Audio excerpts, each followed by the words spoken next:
The meeting took place at Las Colinas, a bar and motel leisure complex that had been commandeered by paramilitaries. It was on the outskirts of Segovia, the Andean town that at that moment in the early 2000s was the cradle of Colombian blood gold.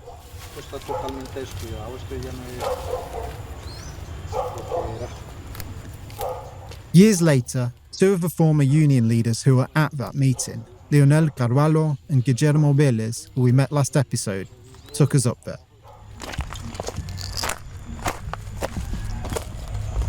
At the time of the meeting, the complex was a bustling spot known for lively parties.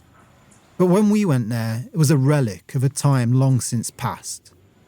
The motel's ceiling had collapsed and the walls were crumbling.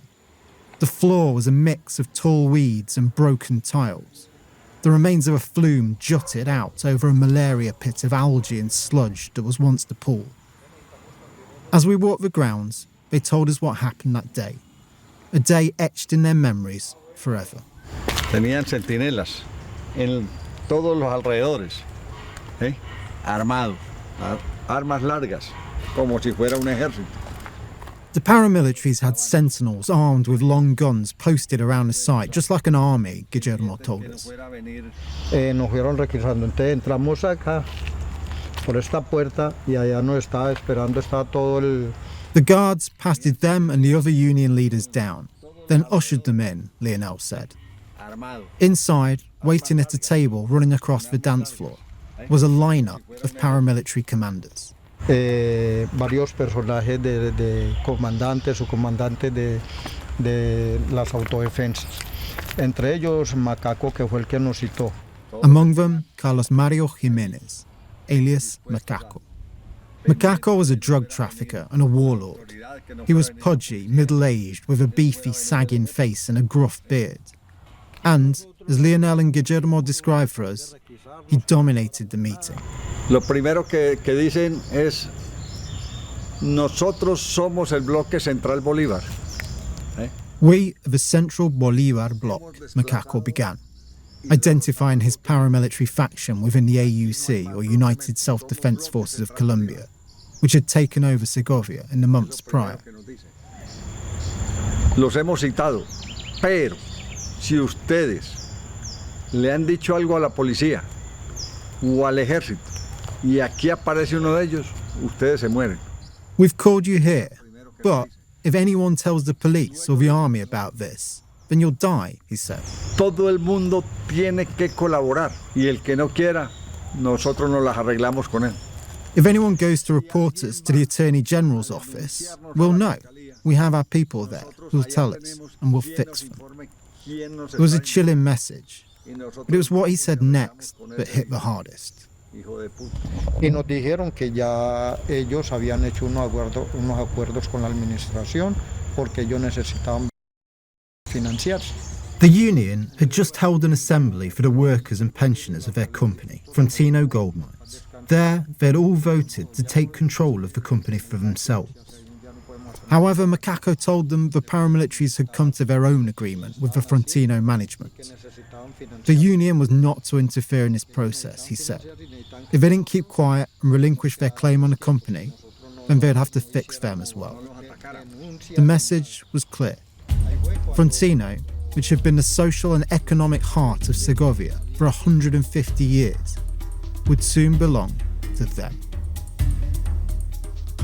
From Insight Crime, this is The Shadow of El Dorado, a series about the intricate web of corruption, violence and complicity behind the gold trade in Segovia, and the story of how this once thriving Colombian mining town became a mafia stronghold. I'm James Bargent. And I'm Matt Charles. This episode, we'll explore how organised crime and Colombia's conflict took over Segovia. This is episode 3, Them.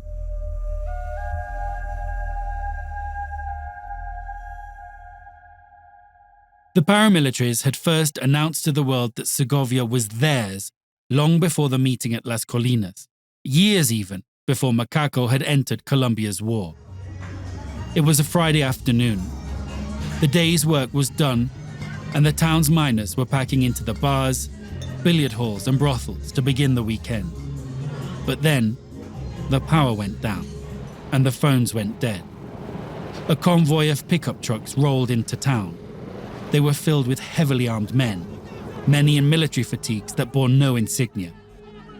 They opened fire into crowds of civilians and pulled people out of their houses to put bullets in their heads. By the time they rolled out again, 46 people were dead. Some of them were targeted, their names written down on a list. Others, though, were just in the wrong place at the wrong time. Segovia, Colombia, November the 11th, 1988. The slaughter was carried out by a group calling themselves Muerte a Revolucionarios del Nordeste, Death to the Revolutionaries of the Northeast, a reference to northeast Antioquia, where Segovia is located. At that time, such groups were springing up across Colombia. Ostensibly, they were set up by terrorized landowners to fight the leftist guerrillas that extorted them with demands for what was euphemistically called vacuna, or a vaccine. But in reality, many were mercenaries for business elites, corrupt politicians, the police, the military, and drug traffickers. Soon after the massacre, Muerte a Revolucionarios no longer really existed. But since that moment, there have always been paramilitaries in Segovia. Each generation, a new mutation, but always with the same cryptic moniker, Ellos, them. And they always had Segovia's gold in their sights. At the time of the meeting at Las Colinas in 2003, they were at the peak of their power, in Segovia and in Colombia. They'd not only captured territories all around the country, they'd captured politicians, part of the Attorney General's office, the police, and the military. And, as they'd later testify, they'd helped elect the president of Colombia himself, Álvaro Uribe. Thank you, Mr. President, for this warm welcome. We needed the support of your country, the support of your government, your personal support for my country to solve problems of violence, economic and social problems. Colombia has a habit of electing either a war president or a peace president, often one after the other. Álvaro Uribe was a war president.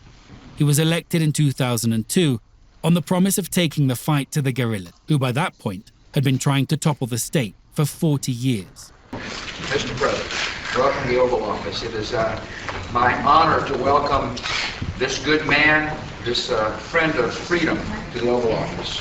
I have been incredibly impressed by his vision for a peaceful Colombia. Uribe's war would be bankrolled by the administration of US President George W. Bush. To the US government, Uribe was the consummate international ally.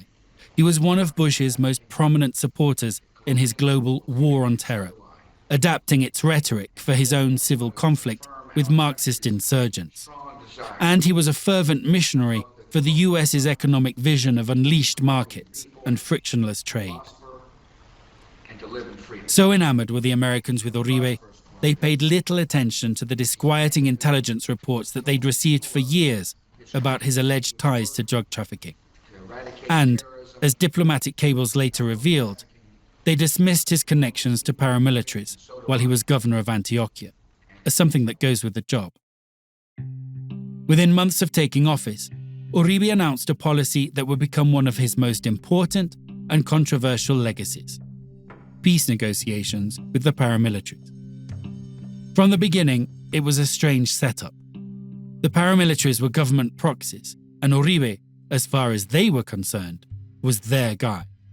Still, formal talks began in July 2003, and by the time Macaco's Central Bolívar block arrived in Segovia, negotiations were progressing rapidly, as were the fears about what that might mean for Colombia. In Colombia, right-wing paramilitary forces have pledged to demobilize by the end of 2005. If the promise is kept, more than 10,000 fighters will be disarmed. Many of them were responsible for some of the worst massacres in Colombian history. Still, when Macaco summoned the Frontino Unionists to that meeting at Las Colinas, his involvement in the peace talks had actually given Lionel and Guillermo hope. Just the month before, the union had made a move to claim legal ownership of Frontino, based on the Act of New York, the document in which Frontino's departing foreign owners ordered the company's assets to be transferred to its workers and pensioners to pay off their labor and pension debts. Entonces pensamos que también iban a respetar el proceso que nosotros traíamos de recuperar la empresa para nosotros. They thought that because the paramilitaries were making peace with the Uribe government, they'd respect the union's process to recover Frontino, Lionel tells us. Y no, la cuestión fue totalmente diferente. But, he said, the issue was totally different. During the meeting, Macaco told them the agreement they'd struck with Frontino was precisely because they were demobilizing. In other words, Macaco saw Frontino as part of his pension plan. But that was not all. Before the meeting ended, Macaco turned to a man dressed in civilian clothes. Mucho antes de terminar la reunión, apareció para ellos, era el doctor. Les presentamos al doctor. We want to introduce you to El Doctor, the doctor, Macaco said. Doctor's a generic honorific for lawyers or other qualified professionals in Colombia. El Doctor was there to talk to them about Frontino and the future of the company, he told them. El Doctor spoke briefly, making them bristle with comments about how Frontino had done nothing for the people of Segovia, and it was time for something new. They left the meeting reeling from the devastating realization that the paramilitaries now stood between them and their dreams of owning the company. But they thought little about the mysterious El Doctor and what his appearance at that meeting meant. Until, that is, the next day.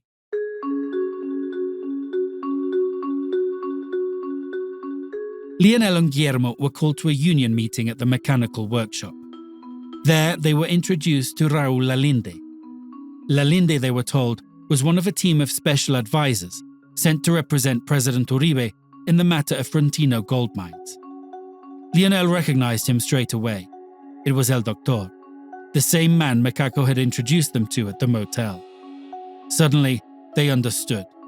Lalinde was there to push through plans to liquidate and sell off Frontino Gold Mines. And it wasn't just Macaco that was in on this deal. It was the government too. Después aparecieron ellos allá, que eran enviados por el presidente Álvaro Uribe Vélez, asesorando la liquidación. Esa liquidación fue arreglada de tal forma que nosotros no nos diera oportunidad de defendernos y ya tenían todo listo. When El Doctor Lalinde and Uribe's other presidential advisors showed up, supporting the liquidation, everything became clear to us, Lionel said. The liquidation was a fix. Everything had already been arranged.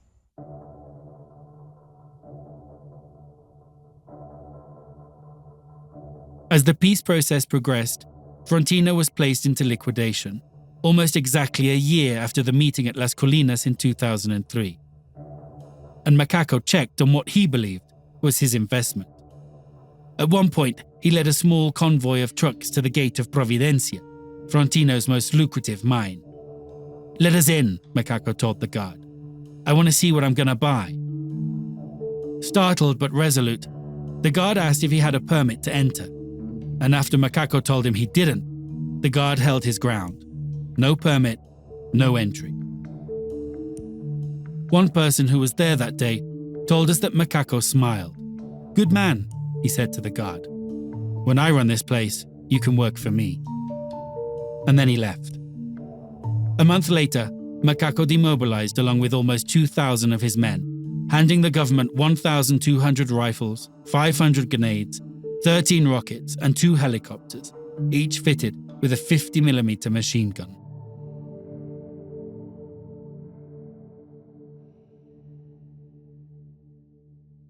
When we heard the story of Macaco's Frontino deal, it turned our investigation on its head.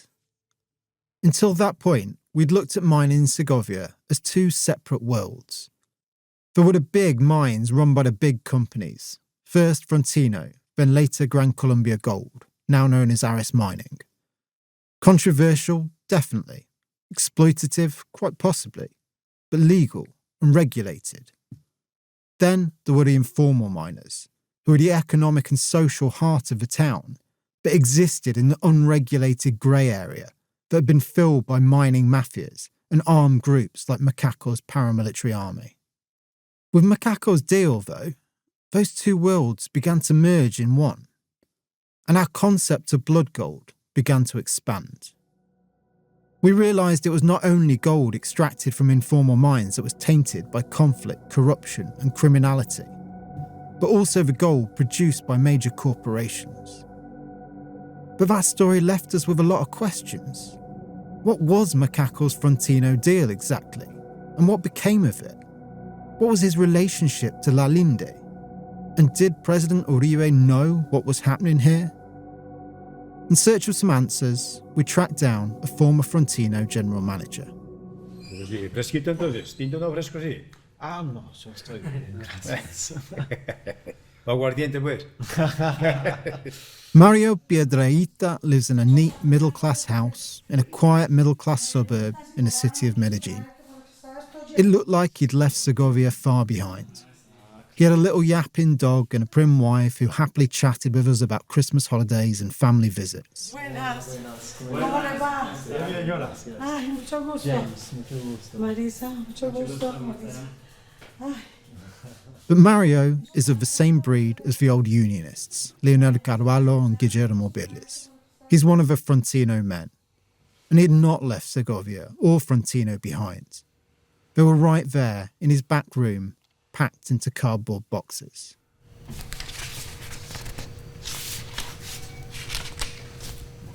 Looking at his boxes with an exhausted pride, he began to thumb through the documents, thousands and thousands of pages that filled not only his past but also his present.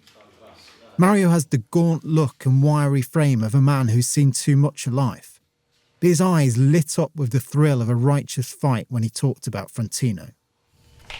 Y una cantidad de documentos de toda esta lucha que hemos tenido durante 12 años.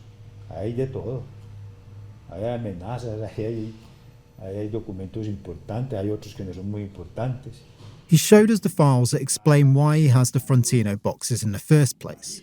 Over 1,000 notarized signatures of ex-Frontino workers and pensioners, granting him the power to lead the legal struggle to deliver on the promises of the Act of New York. But for Mario, leading this fight has not only meant documenting the legal claims of the workers and pensioners to Frontino, it's also meant documenting the shadowy characters they were up against. Among them was Raul Lalinde, advisor to both Macaco and President Uribe on the Frontino issue. Bueno, también cuando estaban en este proceso de liquidación y vender la empresa, la presidencia de la República, el doctor Uribe tenía unos asesores. Esos asesores se presentaron allá en el pueblo ante los trabajadores y los reunían y les decían, y los asesores. Mario told us how Lalinde and Uribe's other advisors would meet with the workers and pensioners to push plans to liquidate and sell Frontino. While they didn't explicitly mention Macaco and the paramilitaries, the Frontino men knew Lalinde was also advising Macaco, and fear hung heavy over these meetings. Ahí no hay nada claro, todo es oscuro, todo es oscuro. There's nothing clear about what happened. Everything is murky, he said. Our own investigation into Lalinde found deep ties between him and Macaco.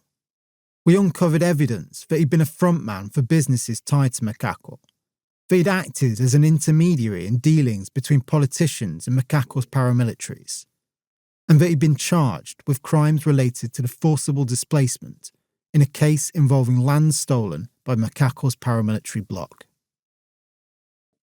It was Lalinde that proves, the Frontino men say, that what happened with Frontino was part of a criminal conspiracy. Mario turns to a report that shows they tried to warn President Uribe about this, to make sure he knew that they had inserted themselves into Frontino's liquidation process. It was a briefing the union had prepared for Uribe and pressed into his hands when he made a rare personal appearance in Segovia in 2008. It tells Uribe that since they discovered the Act in New York and started agitating for the company to be handed over to the workers and pensioners, union members have suffered murders, threats, displacement and false imprisonment. It alleges that one of Uribe's special advisors was siphoning off money from the company payroll, and describes how another, Raul Lalinde, had introduced himself as an advisor to Macaco and his paramilitaries. Señor Presidente Álvaro Uribe Vélez, it reads. We can see that this liquidation woke the ambitions of people both known and unknown, who have blinded people into thinking the only solution to resolve this conflict is the sale of the company. But we know that the only possibility they have to cover up the corruption seen over the last 33 years is by auctioning the company off and not to the highest bidder, and so closing the possibility of any investigation. They never heard back. We tried to contact Uribe, but he and his handlers did not respond to our questions. Lalinde was harder to find, but through commercial records, we traced him to a series of businesses around the city of Medellin. So we've come to the address listed for this mining company and we've found a cement plant. Very much doubt this is his office. Sí, está bien. Muchas gracias. I mean, all we've got is, this looks like a freight company or something. And we've got these car dealerships. Maybe it just doesn't exist. Yeah, quite possible. 137 organic nails. I don't think this is the business we're looking for. After chasing a few dead ends, we tracked him down to a heavy machinery company whose offices were an industrial park on the outskirts of the city. Estamos buscando el señor Raul Lalinde. Raul Lalinde. We got through the gates and up to his office, where... Hola, buenas tardes. Sí, todo bien. Estamos buscando el señor Raul Lalinde. Ah, pero su oficina es aquí. Ajá. Pero él va a estar más tarde hoy o no está en la oficina. They told us he was out and wouldn't be back until after we'd left town.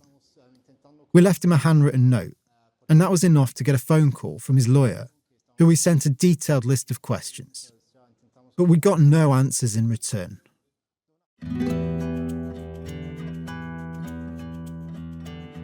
Around the time the union handed their urgent report to Uribe, the president found himself and his peace process under fire. Uribe was facing a backlash because numerous paramilitary leaders, including Macaco, were still running militias and criminal networks after demobilizing. So Uribe kicked them out of the peace process. Then, in May 2008, he extradited them to the United States. Arriving on U.S. soil, 14 senior paramilitary leaders extradited from Colombia on drug-related charges. Macaco's deal to take over Frontino was dead. Or was it? The extradition of Macaco and the other commanders reshaped the Colombian underworld at a stroke. Gone were the leaders of the most powerful drug trafficking groups in Colombia, many of whom were starting to get intimately involved in the gold trade. But it may not have spelled the end for Macaco's Frontino deal. Back at Mario's house, he dug out a copy of a contract from one of his boxes. Dated a week after Macaco's extradition, the contract essentially rented out a sector of Frontino's most productive mine, Providencia. That sector would become known as La Empalizada. Lo que pasa es que el sistema de explotación de nosotros en Segovia, en la empresa de Frontino Gold Mines, es un sistema que llama cámaras y pilares. La Empalizada, Mario explains, was different from anything that had been done previously in Segovia mining, at least what had been done legally. Frontino was an industrial-scale mechanized mining operation. They worked using what is known as room and pillar mining, where they dig rooms out of the rock to get at the ore it contains, but leave giant pillars to prevent the ceiling collapsing. Even though the pillars contained a lot of gold, they'd be left untouched until the mine was exhausted, at which point the miners could close it down bit by bit, blowing up the columns behind them before finally sealing off the mine. Ellos no, sacan las cuñas, reemplazan por unos palos, por eso la llaman empalizada. In La Empalizada, though, they took another approach. Working with the most rudimentary tools, they blew up the pillars to get at the gold that the industrial approach had left behind.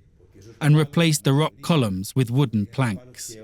Basically, they worked like what were known as machuqueros, the gangs of mine robbers that had invaded the Frontino mines to steal their ore. They went for the quickest, easiest gold they could find. To hell with safety, or the future of the mine. This was not so much mining as it was looting. These people were sacking Providencia, Mario said, and they were being contracted to do it. He flicked through the contract to the back page to show us who these people were. Aquí está uno de los contratos que hizo la superintendencia por intermedio del liquidador con el señor Toño Marrano. There were two signatures. One was the government-appointed Frontino liquidator who had approved the contract. The other was a retired Frontino miner. But, Mario said, they were just the public face of the operation.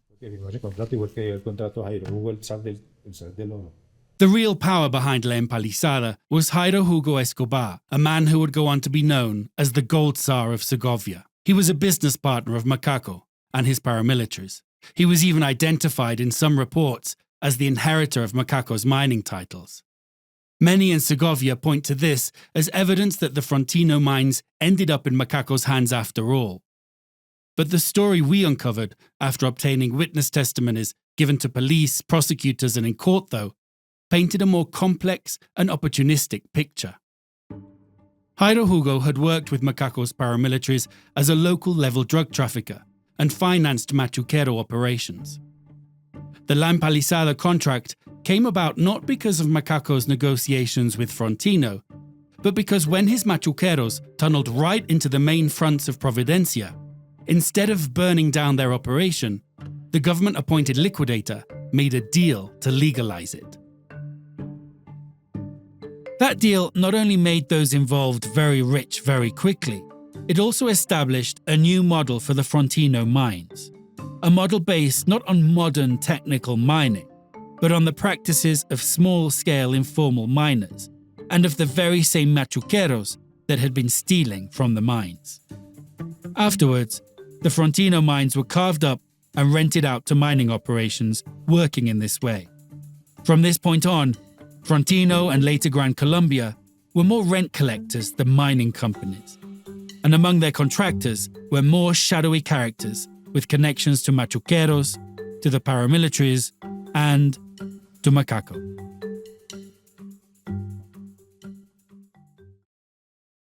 I found one of these contractors not far from Mario's house. Although at the time I was working on a story for a print outlet, so the audio for the interview we did is not the best. Sat behind his desk of his glass-walled office in a shining tower block in the posh part of Medellin, Julio Erazo's bullish shoulders hunched into his bullish neck. He had a fierce stare that was both earnest and menacing. His close-cropped head crumpled with tension. And then he said the quiet part out loud. Más hacia atrás de eso, James, yo te voy a contar algo. Con un gran riesgo que no sé cómo lo vayas a colocar. I'm going to tell you something, James, he started. And this is risky. I don't know how you're going to see this. I've never told it to a journalist before. Pero también tengo una parte, digámoslo así, un lado oscuro en mi pasado. Yo soy desmovilizado de un grupo de autodefensa, James. ¿Ya? I have a dark side to my past. I'm a demobilized member of a paramilitary group. Julio then told me he joined the ranks of Macaco's paramilitary bloc in 2001. Not as a fighter, but as an administrator, managing finances and logistics. 2 years later, when Macaco set up a new base in Segovia, Julio followed. What he found there was the chaos of La Batea, the paramilitary-backed ransacking of the Frontino mines by machuqueros, which we talked about last episode. Julio, though, who was a numbers person, recognized the economic potential in gold mining. Hombre, esta gran riqueza no pueda llevarse bien administrada. Where others saw quick profits, Julio saw a long-term business. He went to his commanders and told them they should stop the looting and organize the miners. But they didn't listen, he said. Entonces, para uno era muy difícil. Y tuve problemas incluso muy fuertes, muy marcados. Llegué prácticamente a ser expulsado de esa región. He kept on insisting, to the point where it started causing him serious problems in the organisation, he said, but to no avail.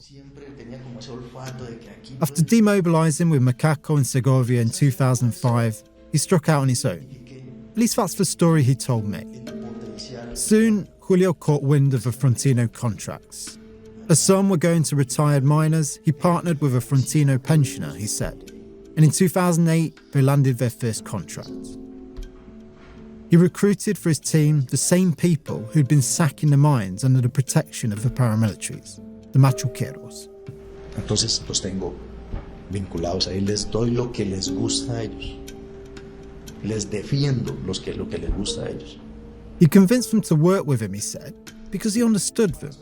He defended their way of working, and he gave them what they wanted, a cut of the gold instead of a wage.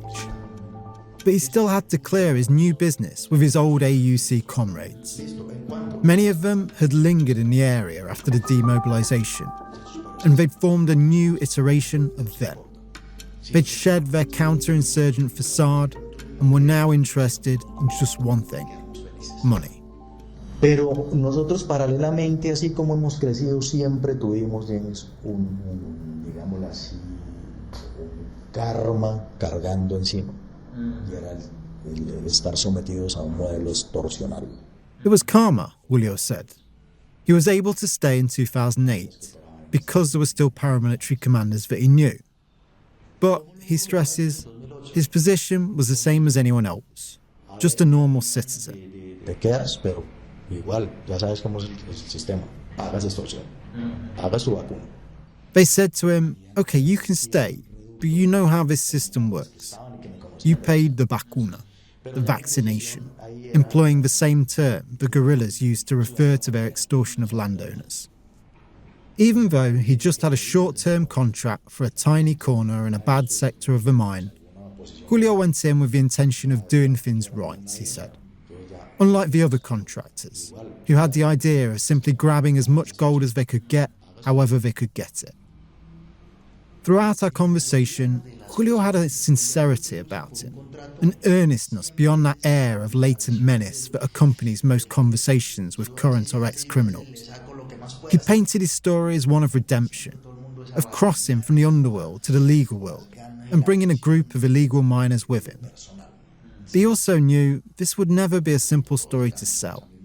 Yo siempre le digo a cualquiera de la institución, yo le digo, miren, yo sé que ustedes se sientan conmigo, y ustedes ven dos personas. Whenever he met with the government, he said, they looked at him with suspicion. They always see this other person sitting there as well, Julio said. They always see the shadow of my past.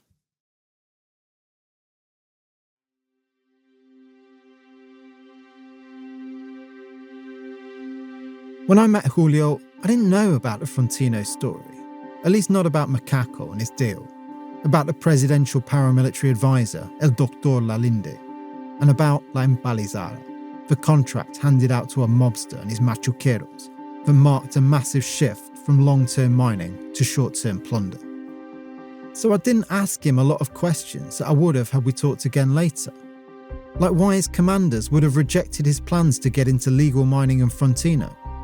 Wasn't Macaco himself trying to do such a deal? Or about what came first, the contracts or the mine? In other words, did his operation start out as a machuquero invasion, like La Empalizada? And if so, how does that fit into his idea of doing things right? I also didn't know as much about Julio as I would later learn.